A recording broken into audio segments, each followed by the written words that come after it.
Hello students, welcome back to our channel learn and grow. और इससे हमने अपनी लास्ट वीडियो में किसके बारे में डिस्कस किया था? सोशलाइजेशन, यानी कि समाजीकरण, कि हमारा सोशलाइजेशन क्या होता है, उसकी डेफिनेशंस क्या होती है, सोशलाइजेशन क्यों इम्पॉर्टेंट होता है और सोशलाइजेशन के कौन कौन से एजेंट्स होते हैं और कौन कौन सी एजेंसीज होती हैं। इन सब के बारे में हम अपनी लास्ट वीडियो में डिस्कस कर चुके हैं और आज हम किसके बारे में पढ़ेंगे? Socialisation and stages. जो हमारी अलग अलग स्टेजेस होती हैं, स्टेज एंड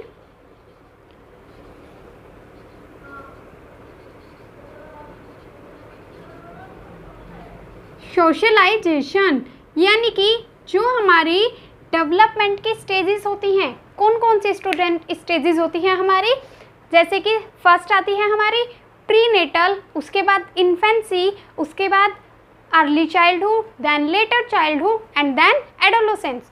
तो इन स्टेजेस में हमारा सोशलाइजेशन कैसे होता है और कौन कौन से एजेंट्स इसमें वर्क करते हैं, कौन कौन सी एजेंसीज इसमें वर्क करती हैं, आज इसके बारे में हम इस वीडियो में पढ़ेंगे। अगर आपने इससे पहली वीडियो नहीं देखी है तो आप उसे ज़रूर देख लें, क्योंकि वहाँ पे हमने सोशलाइजेशन का पूरा टॉपिक डिस्कस किया है। So students, let start with our stage first. कौन सी होती है हमारी सबसे पहले स्टेज? प्रीनेटल। प्रीनेटल स्टेज यानी कि गर्भावस्था। कौन सी स्टेज होती है हमारी? गर्भावस्था। गर्भावस्था का टाइम पीरियड क्या होता है हमारा? जो हमारे प्रेगनेंसी के टाइम के 9 मंथ्स होते हैं, 9 मंथ्स और 10 डेज होते हैं, उसी को हम क्या बोलते हैं? हमारी प्रीनेटल स्टेज। सो स्टूडेंट्स, इस स्टेज में हमारा सोशलाइजेशन कैसा होता है इसके बारे में हमें कोई आइडिया नहीं है। Due to lack of technology हमें इसमें सोशलाइजेशन का कोई आइडिया नहीं है, नो आइडिया, क्योंकि हमारे पास इसके लिए कोई भी टेक्नोलॉजी अवेलेबल नहीं है कि हम पता लगा सके कि जो हमारी प्रीनेटल स्टेज होती है उसमें हमारा सोशलाइजेशन कैसे होता है, बच्चा कैसे अपने मदर के वॉर्म में एडजस्ट करता है, बच्चा कैसे अपनी मदर्स की फीलिंग को महसूस कर पाता है, बच्चा कैसे अपनी मदर की कही गई बातों को समझ जाता है। इसके बारे में पता लगाने के लिए हमारे पास कोई भी टेक्नोलॉजी या कोई भी रिसोर्स अवेलेबल नहीं है, इसीलिए हम प्रीनेटल स्टेज में नहीं कह सकते कि बच्चे का सोशलाइजेशन कैसे होता है। नेक्स्ट हमारी सेकेंड स्टेज क्या होती है? इन्फेंसी। इन्फेंसी मीन्स शैशव अवस्था। शैशव अवस्था। सो स्टूडेंट, ये होती है हमारी सेकेंड स्टेज ऑफ डेवलपमेंट, जिसकी एज हमारी क्या होती है? 0 से 2 ईयर्स। 0 का मीन्स है जब से बच्चे का बर्थ होता है तब से लेके 2 साल तक, 0 to 2 ईयर्स। बच्चे के बर्थ से लेके 2 ईयर्स तक का जो टाइम पीरियड होता है वो क्या कहलाता है? हमारा इन्फेंसी स्टेज। सो स्टूडेंट्स, इस स्टेज में हमारा सोशलाइजेशन कैसे होता है और सोशलाइजेशन के कौन से एजेंट्स वर्क करते हैं। जब बच्चे का बर्थ होता है तो बच्चा कहाँ पे रहता है? अपनी फैमिली में, अपने पेरेंट्स के पास ही रहता है। मोस्टली 2 ईयर्स तक बच्चा ना ही अपने नेबरहुड में ज़्यादा जाता है और ना ही कहीं प्लेग्राउंड में जाता है। वो क्या करता है? वो उसको घर पे ही रखा जाता है ज़्यादातर। इसीलिए इन्फेंसी स्टेज में हमारा कैसा सोशलाइजेशन होगा? Primary socialisation.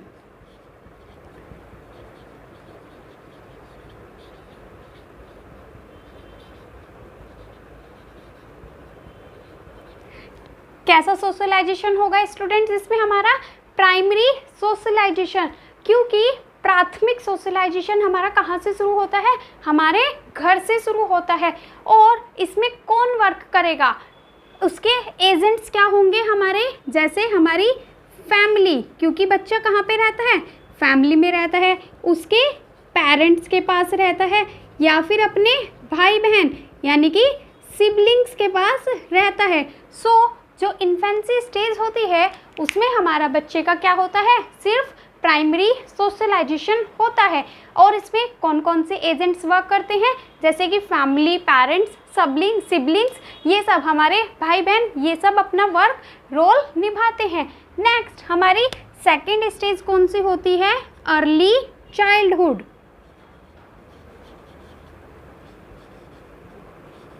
अर्ली चाइल्डहुड या फिर प्रारंभिक बाल्यावस्था।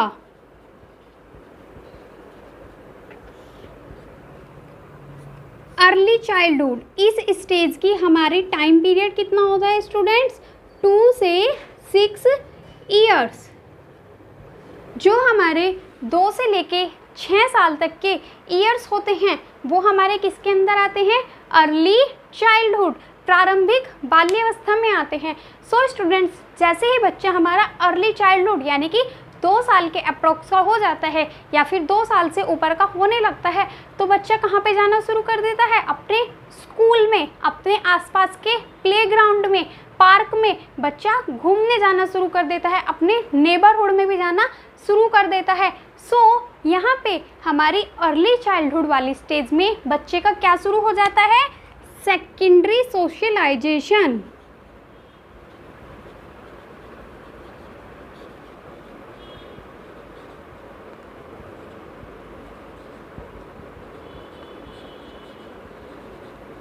यहाँ पे बच्चे का क्या शुरू हो जाता है, सेकेंडरी यानी कि द्वितीयक सोशलाइजेशन, द्वितीयक समाजीकरण शुरू हो जाता है। क्योंकि अब बच्चा अपने होम से, अपने घर से निकल के बाहर जाने लगता है, और जब बच्चा बाहर जाने लगता है तो उसका सेकेंडरी सोशलाइजेशन स्टार्ट हो जाता है। प्राइमरी और सेकेंडरी सोशलाइजेशन क्या होते हैं इसके बारे में हमने अपनी प्रीवियस वीडियो में अच्छे से डिस्कस किया था। सो आप उस वीडियो को ज़रूर देखें। नेक्स्ट हमारा इसमें कौन कौन से एजेंट्स वर्क करेंगे, कौन कौन से एजेंट्स वर्क करेंगे, हमारे टीचर्स। अब बच्चा स्कूल जाने लगेगा, स्कूल में उसको क्या मिलेंगे, उसके टीचर्स, उसके साथ में उसके फ्रेंड्स मिलेंगे। फ्रेंड्स को ये हम क्या बोल सकते हैं, उसके पीयर्स मिलेंगे। सो अब हमारे जो टीचर्स हैं, हमारे पीयर्स हैं, इन सब का इन्फ्लुएंस क्या हो जाएगा, बढ़ने लगेगा। क्या हो जाएगा, इनका इन्फ्लुएंस बढ़ने लगेगा, इनका तो इन्फ्लुएंस बढ़ने लगेगा। लेकिन जो हमारे पेरेंट्स हैं या हमारे सिबलिंग्स हैं, हमारे भाई बहन, बच्चा क्या करता है, अपने पेरेंट्स की बात कम सुनता है, बजाय कि अपने टीचर्स की बात को ज़्यादा इम्पोर्टेंस देता है। बोलता है कि मम्मा मेरे टीचर ने मेरे को ये करने के लिए बोला है तो मैं ऐसे ही करूँगा, आप गलत बता रही हैं मुझे, ये भी बोलता है बच्चा। सो हमारा क्या होता है, टीचर और फ्रेंड्स या फिर उसके पीयर्स का इन्फ्लुएंस बढ़ने लगता है, और हमारे पेरेंट्स और सिबलिंग्स, इनका इन्फ्लुएंस क्या हो जाता है, घटने लगता है। इनका इन्फ्लुएंस घटने लगता है। बच्चा क्या करता है, टीचर्स और फ्रेंड्स की बात ज़्यादा मानता है और अपने पेरेंट्स और अपने भाई बहन की बात को कम मानने लगता है।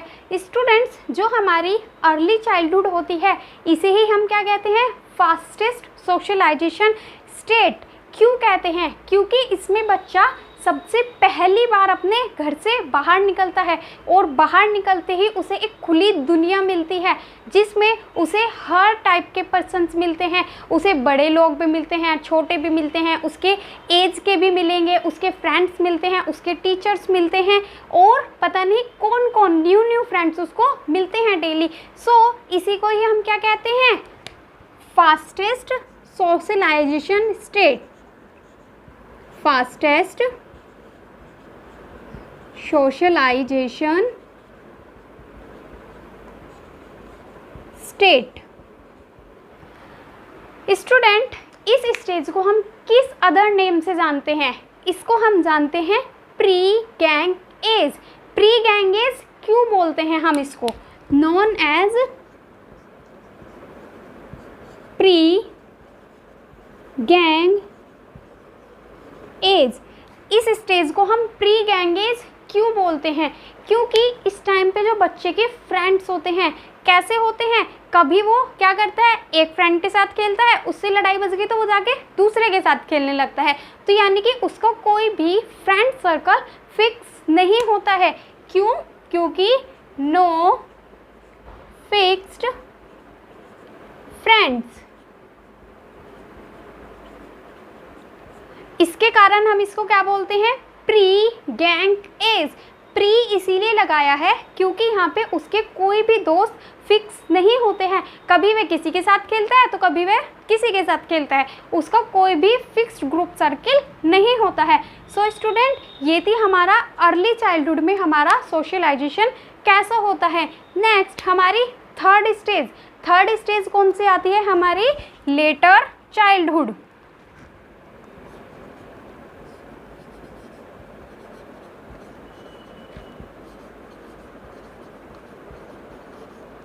या फिर उत्तर बाल्यावस्था।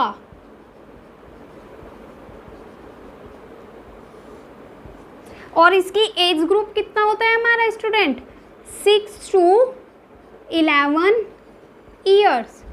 सो जो हमारा 6 से लेके 11 ईयर्स तक का टाइम होता है उसे ही हम क्या कहते हैं? हमारी लेटर चाइल्डहुड या फिर उत्तर बाल्यावस्था कहते हैं। इसमें हमारा सोशलाइजेशन कैसे होता है? हमने क्या देखा था? अर्ली चाइल्डहुड में बच्चा अब कहाँ जाने लगा है? स्कूल में। अभी भी बच्चा स्कूल में ही रहेगा, लेकिन अब उसके पास क्या होने लगेगा? उसके टीचर की बातों का इन्फ्लुएंस घटने लगेगा और उसके पीयर्स का इन्फ्लुएंस अब और ज़्यादा बढ़ने लगेगा। ऐसे ही सेम उसके पेरेंट्स का भी इन्फ्लुएंस घटने लगता है और उसके सिबलिंग्स का इन्फ्लुएंस भी घटने लगता है। लेकिन इस स्टेज में बच्चे पर एक नया इम्पैक्ट पड़ना शुरू हो जाता है। वो किसका होता है? मास मीडिया या फिर हमारा सोशल मीडिया। जैसे कि बच्चे के ऊपर अब मोबाइल फ़ोन, उसका कंप्यूटर, उसके लैपटॉप या फिर उसके आसपास जो हमारी सोशल मीडिया है, न्यूज़पेपर है, फेसबुक है, इंस्टाग्राम है, इन सब का इम्पैक्ट जो है वो बढ़ने लगता है। क्योंकि बच्चा अब कितने साल का हो गया है? 6 to 11 ईयर्स। और मोस्ट फेमस सोशल मीडिया आज के टाइम पे क्या है हमारी? YouTube, YT। क्योंकि उसमें बच्चा क्या देखता है? पहले से ही उसमें बच्चा वीडियोस देखना शुरू कर देता है। सो अब बच्चे के ऊपर किसका इम्पैक्ट पड़ने लगेगा? मास मीडिया का।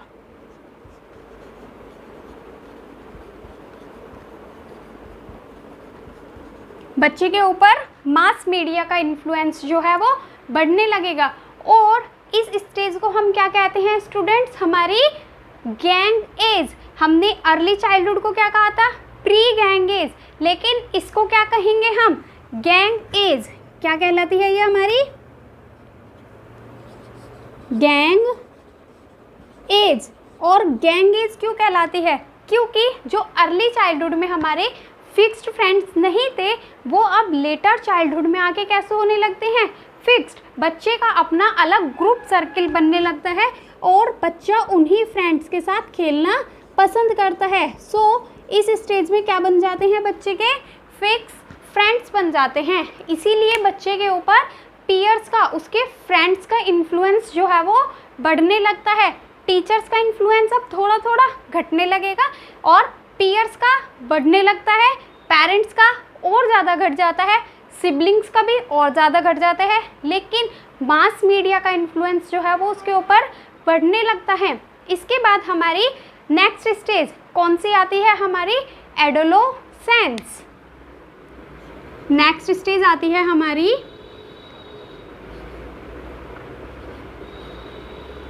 एडोलोसेंस यानी कि किशोर अवस्था।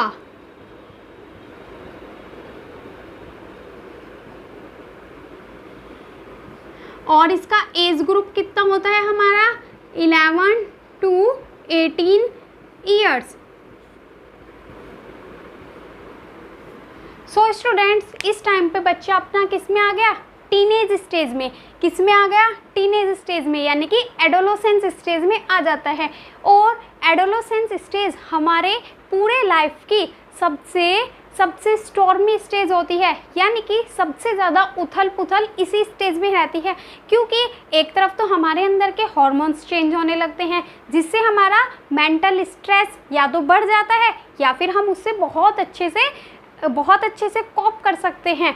और हमारे क्या होते हैं, हमारे बॉडी में चेंजेस आने शुरू हो जाते हैं, हमारी एकदम से स्पर्ट ग्रोथ शुरू हो जाती है।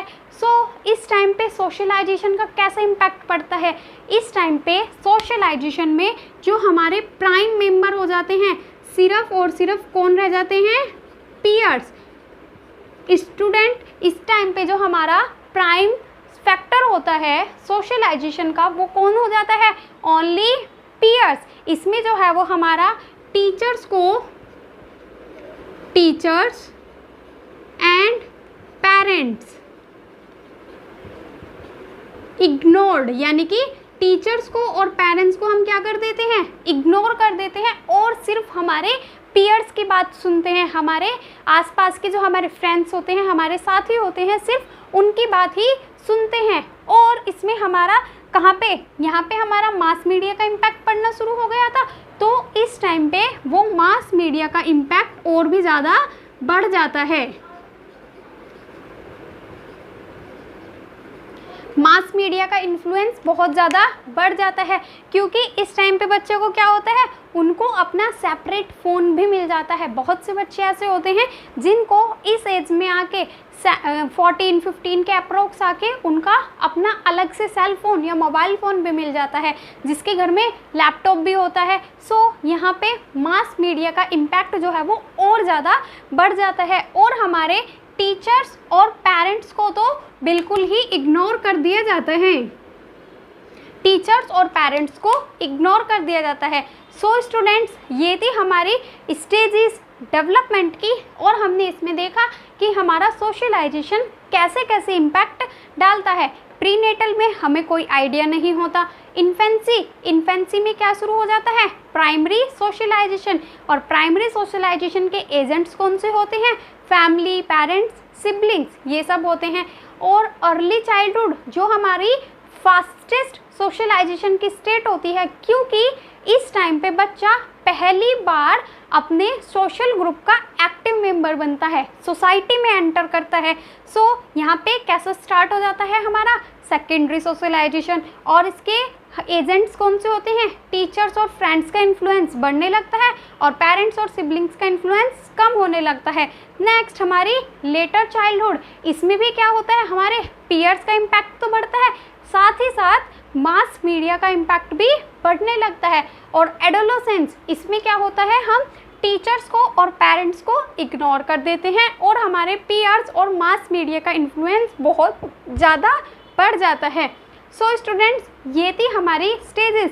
लेकिन अब हमें इस सोशलाइजेशन को हेल्प करने के लिए स्कूल में या बच्चों के लिए क्या क्या करना चाहिए, what we have to do.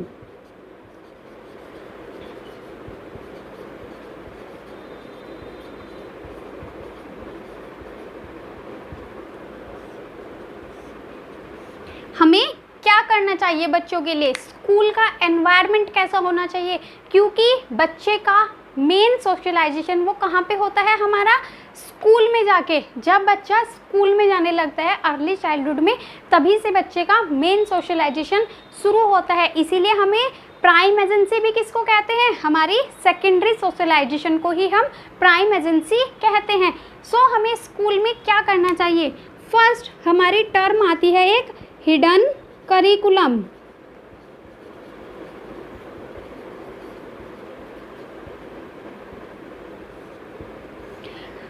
हमारा हिडन करिकुलम क्या होता है, करिकुलम क्या होता है स्टूडेंट्स, जो हम स्कूल में पढ़ाते हैं, पाठ्यक्रम, यानी कि जो भी हम स्कूल में पढ़ाया जाता है उसे ही हम क्या कहते हैं, करिकुलम कहते हैं। और हिडन करिकुलम जो स्कूल में नहीं पढ़ाया जाता या जिसे अवॉइड कर दिया जाता है उसे ही हम क्या कहते हैं, हिडन करिकुलम। इसे हम एक एग्जाम्पल के थ्रू समझते हैं। जैसे कोई स्कूल है और उनके प्रिंसिपल जो है वो क्या करते हैं, हमेशा सिर्फ और सिर्फ स्टडीज़ पे फोकस करते हैं और वो गेम्स को क्या कर देते हैं, हमेशा नेग्लेक्ट कर देते हैं, या फिर अदर करिकुलर एक्टिविटीज जैसे कि डांसिंग हो गई, सिंगिंग हो गई, इन सब को क्या कर देते हैं, बिल्कुल नेग्लेक्ट कर देते हैं और उनके लिए कोई भी एक्स्ट्रा एफर्ट नहीं करते हैं।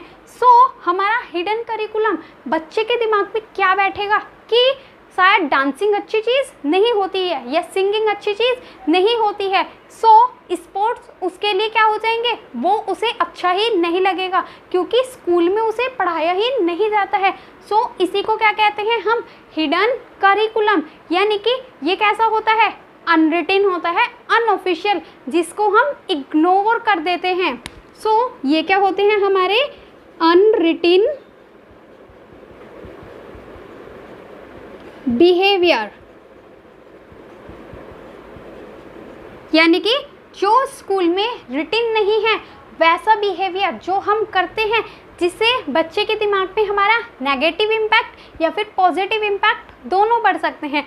ये एग्जाम्पल हमने नेगेटिव का देखा। अगर हम पॉजिटिव का देखते हैं तो क्या करते हैं कि स्कूल है एक, उसमें जो है वो बहुत अच्छे से साफ़ सफाई रखी जाती है, हर टाइम उसमें जो है वो पानी अच्छा आता है, वहाँ के जो वॉशरूम्स हैं उसमें काफ़ी अच्छे से साफ़ सफाई रखी जाती है। तो स्टूडेंट पे क्या इम्पैक्ट पड़ेगा कि जो हमारा सफाई होता है वो एक बहुत ही अच्छी चीज़ होती है। बच्चा भी क्या करेगा, अपने आसपास के एनवायरनमेंट को साफ रखने की कोशिश करेगा। उसका हिडन करिकुलम कैसा हो गया इस बार, पॉजिटिव। हमारा हिडन करिकुलम क्या हो जाता है, जो अनरिटन बिहेवियर होता है जिसको हम अपनी डेली लाइफ में यूज़ करते हैं, वो ही क्या हो जाता है हमारा हिडन करिकुलम। इससे बच्चा क्या करता है, इनडायरेक्टली सीख लेता है।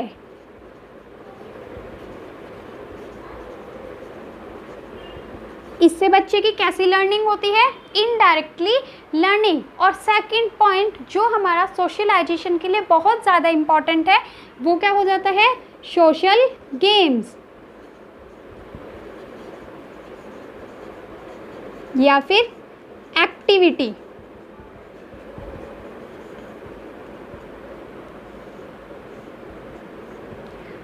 हमारे स्कूल में जो है वो सोशल गेम्स या फिर सोशल एक्टिविटीज़ को बहुत ज़्यादा फोकस किया जाना चाहिए, क्योंकि जब तक बच्चे एक दूसरे के साथ कम्युनिकेट नहीं करेंगे, जब तक बच्चे सोशली या फिर ग्रुप में एक दूसरे के साथ बातचीत नहीं करेंगे, अपनी जो थिंकिंग है उसको शेयर नहीं करेंगे, तो तब तक बच्चों का सोशलाइजेशन कैसे होगा, कैसे वे दूसरों के विचारों को समझ सकेंगे, उनकी कही गई बातों को समझ सकेंगे। इससे बच्चों में क्या बढ़ेगा, एक दूसरे के साथ कोऑपरेशन, इट मीन्स सहयोग। बच्चे साथ में क्या सीखेंगे, एक दूसरे का सहयोग करना। जैसे गेम्स खेलते हैं बच्चे, तो गेम्स में बच्चों के बीच में क्या बच जाती है, कभी कभी लड़ाई भी हो जाती है, तो वहाँ पे बच्चा क्या सीखेगा, कॉन्फ्लिक्ट मैनेजमेंट।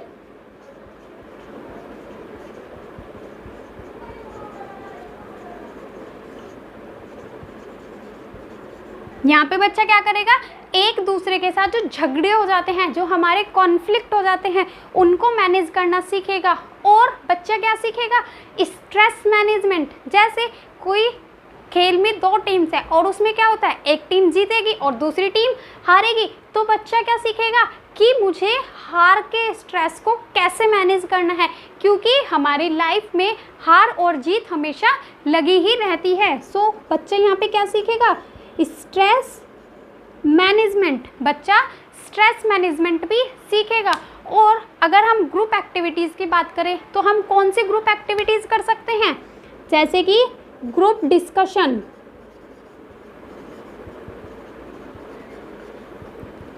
या फिर ग्रुप क्विज। ग्रुप क्विज भी कर सकते हैं, ग्रुप डिस्कशन भी कर सकते हैं, जिसमें बच्चा ग्रुप क्विज करेंगे तो इसमें बच्चा क्या सीखेगा, टाइम मैनेजमेंट। कैसे कि मुझे सबसे पहले हाथ उठाना है या सबसे पहले बजर बजाना है, तभी मैं अपने क्वेश्चन का आंसर दे पाऊंगा। और यहाँ पे बच्चा क्या भी सीखेगा कि मुझे कैसे मैनेज करना है, अगर मेरे से पहले किसी और ने आंसर दे दिया तो मुझे नेक्स्ट क्वेश्चन के लिए खुद को प्रिपेयर करना है।